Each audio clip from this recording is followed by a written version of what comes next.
పరిశుద్ధాత్మ దేవుడికే వందనాలు. హల్లెలూయా, హల్లెలూయా, హల్లెలూయా. దేవుడికే మహిమ కలుగును గాక. మీరంతా బాగున్నారమ్మా? బాగున్నట్టుగా లేరు, చాలా నీరసంగా చెప్తున్నారు. గట్టిగా చెప్పాలి. హల్లెలూయా, హల్లెలూయా, హల్లెలూయా. దేవుడికే మహిమ కలుగును గాక. అందరూ చర్చికి వెళ్తున్నారా? సన్నిధికి వెళ్తున్నారా? ప్రార్థన చేసుకుంటున్నారా?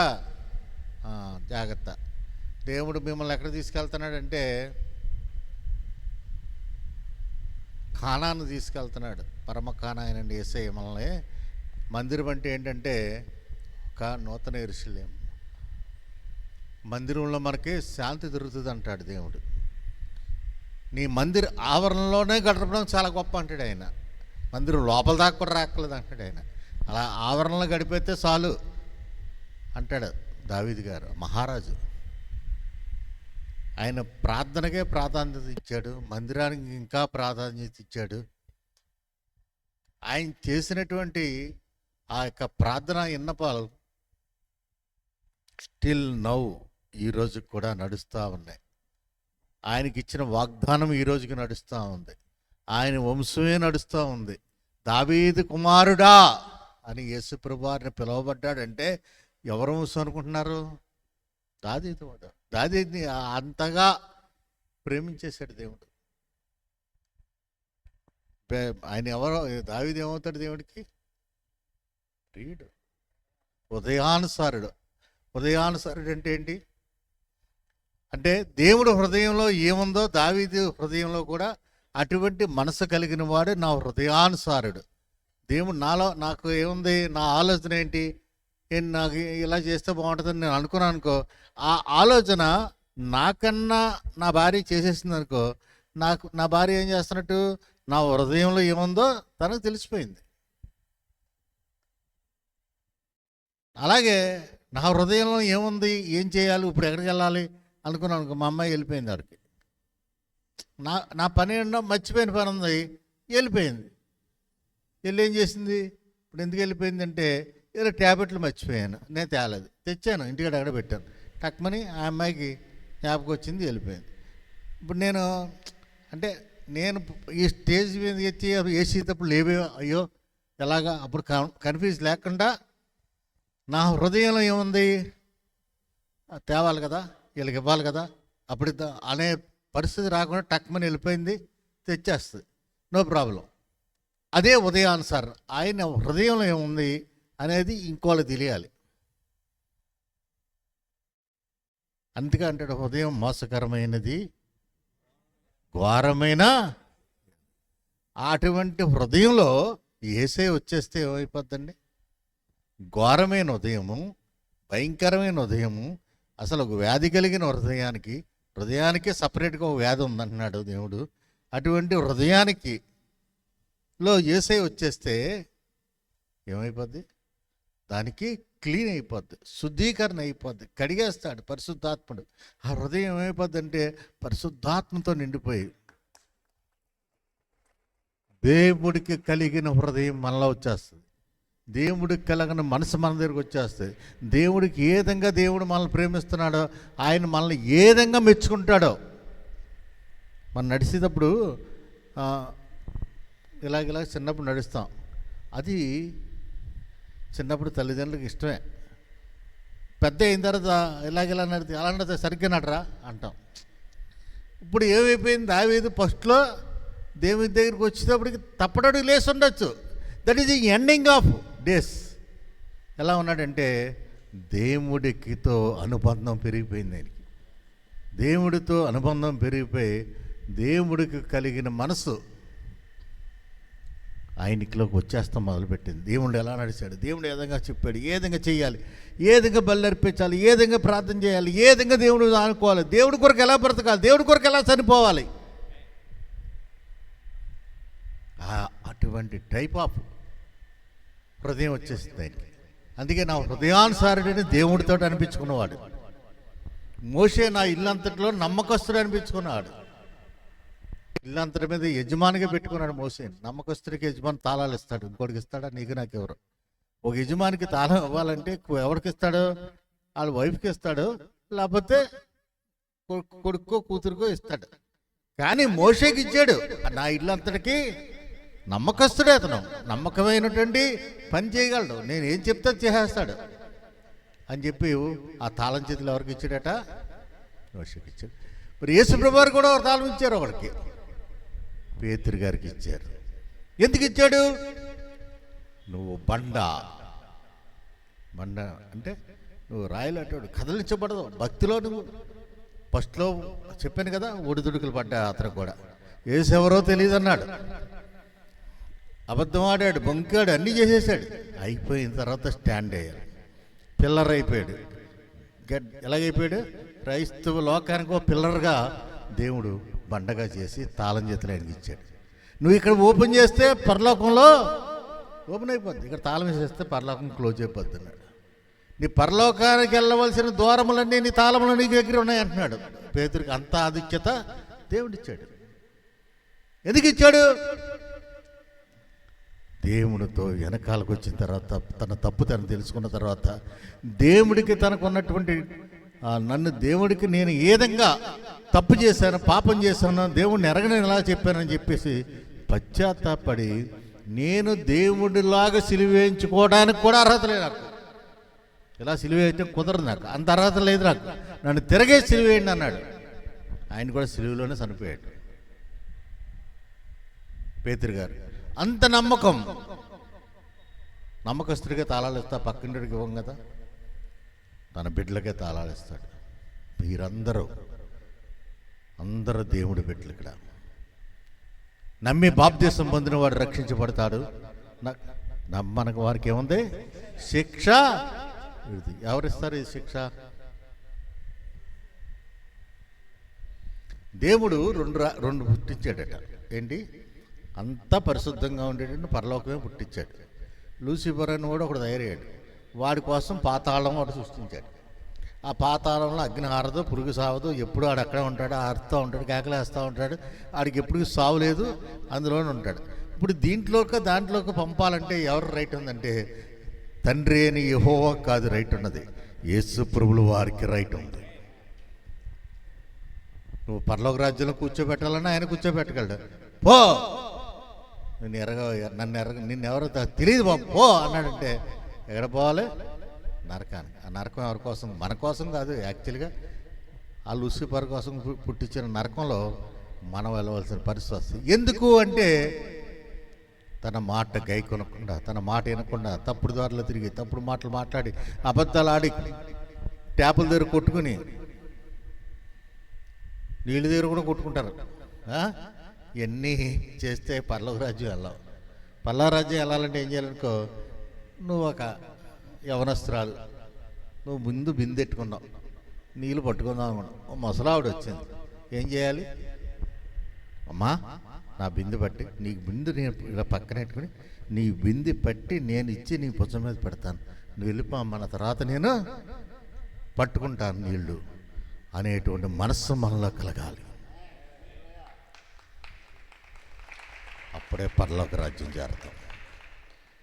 నేను ముందు వచ్చాను, నువ్వు వెనకాల వచ్చి వెనకాల నిలబడు అన్నిటి కుదరదు. ఎందుకంటే నువ్వు దేవుని మనసు ఉంటే అలాగ అనవు కదా. దేవుని మనసు ఉంటే ఇలాగ ఉండాలి. దేవుని మనసు లేకపోతే అలాగే రోడ్డు మీద మామూలు వాళ్ళు దెబ్బలాడుకుంటారు, మార్కెట్లో అలా దెబ్బలాడుకోవచ్చు, తప్పేం లేదు. అది వాళ్ళ నైజం. మన దేవుడు అలా చెప్పలేదు. మన దేవుడు అలాంటి వాడు కాదు, అలాంటివి చెప్పడు కూడా, అలాంటివి ఎప్పుడు చేయదని చెప్పాడు. నువ్వు శత్రువుడు సైతం ప్రేమించమనసని మనసుని కలగాలంటాడు దేవుడు. నువ్వు పక్కనట్టోడినే ప్రేమించలేవు. ఎక్కడో శత్రువుని ఎవరిని ప్రేమించారల్లా? ప్రేమించాలి, ప్రేమించాలి, ప్రేమించాలి, అందులోనే సరిపోవాలి. మరణము అందరికీ కలదు. మరణము చూడని నరుడు ఒక్కడైనా కలడా అని అడుగుతాడు దేవుడు. ఒక్కడో లేడు, అందరూ చనిపోవాల్సిందే. ఒకరోజు ముందా ఆరు వెనక, సంవత్సరం ముందు సంవత్సరం తర్వాత వెళ్ళిపోవాల్సిందే. అందరూ క్రీస్తు శేషులని పెట్టుకోవాల్సిందే, అంతే, ఇంక తప్పదు. కానీ నువ్వు బ్రతికుండగా ఏ అయితే క్రియలు చేసావో అవి నీ వెంట వస్తాయి అంటాడు దేవుడు. అవి మంచివైనను చెడ్డవైన. మంచివైన చెడ్డవైన కూడా తీసుకెళ్ళి దేవునికి ఎందుకు? ఎందుకంటే అక్కడ చూస్తాడు, ఈడు మంచి పనులు చేశాడు కాబట్టి పరలోక రాజ్యం, చెడు పనులు చేశాడు కాబట్టి నరకాలి అని కూడా తీసుకెళ్తాడు. ఈ సిటీ అంతా మన దగ్గర పట్టుకుని వెళ్తాడు. చనిపోయిన దగ్గర ఆత్మ పట్టుకెళ్తావు. అయ్యా ఏంటి, ఓకే నువ్వు తప్పు చేసావు, పో నరకానికి. నువ్వు మంచి పని చేసావు, నేను చెప్పినవి అన్నావు, నేను ఏదైతే చెప్పినా చేసావు, సాటివారిని ప్రేమించో, రోగుల కొరకు ప్రార్థన చేసో, రోగుల స్వస్థత కొరకు నువ్వు తిరిగో, ఆకలికి ఉన్నవాడికి అన్నం పెట్టో, వస్త్రం లేనివాడికి వస్త్రం ఇచ్చో, గృహం లేనివాడికి నీడనిచ్చో, నా అన్నీ కూడా నువ్వు చేసో.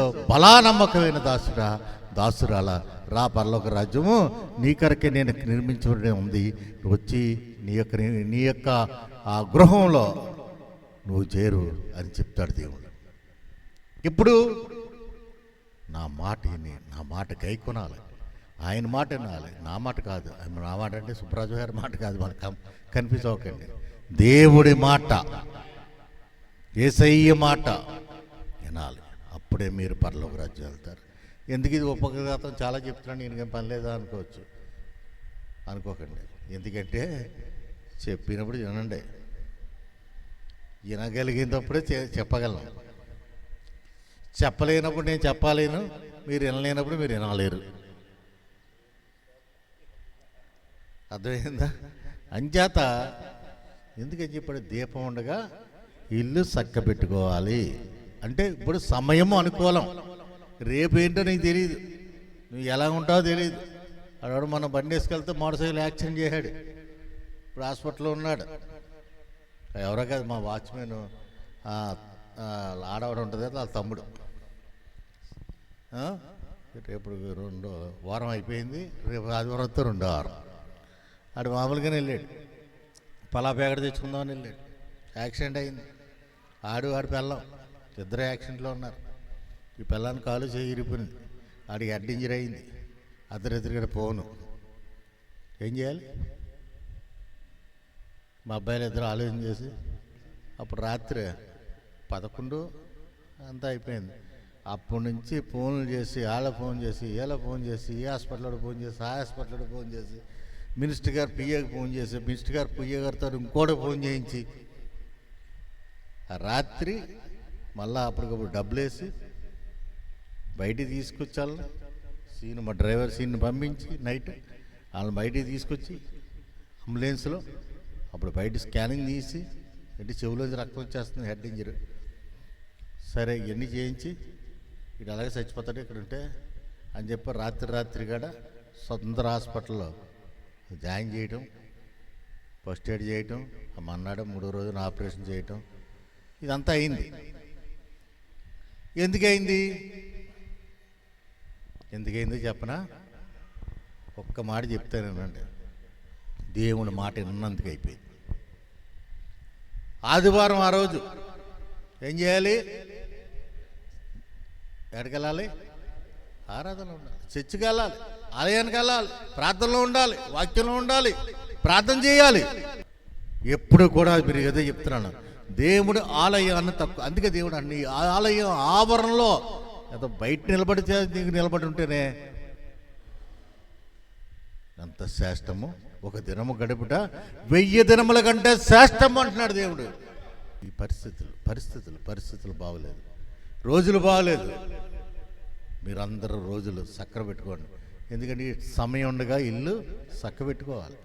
అంచేత మీరు ఆలయానికి వెళ్ళాలి, ప్రార్థన చేయాలి. రోగం పోవాలంటే ప్రార్థనే, ఇంకోటి ఏం లేదు. మరి డాక్టర్ గారు ఎందుకంటే మందులు ఎందుకంటే అంటే మరి డాక్టర్ గారు కావాలి, మందులను కావాలి. డాక్టర్ గారు కావాలి, మందులను కావాలి.